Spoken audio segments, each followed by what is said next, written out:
So one of the most difficult things that you're going to run into running a business, if you have a partner, is what do you do when the partner is no longer helping things? How do you get them out?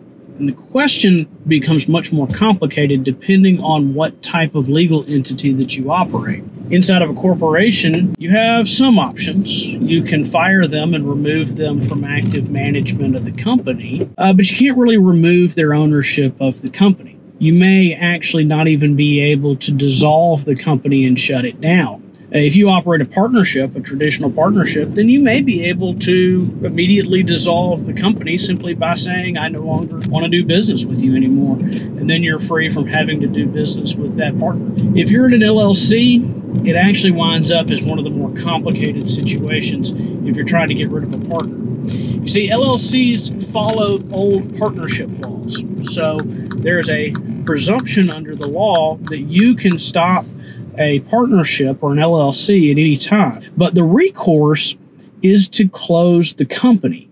And obviously, if your company is profitable and it's doing well, you don't necessarily want to shut it down just because you've had a falling out with your partner. Unfortunately, in probably about 90% of situations, we end up shutting companies down. There's really just too much headache involved with trying to figure out what the date of departure will or should be, or what the valuation of the company is.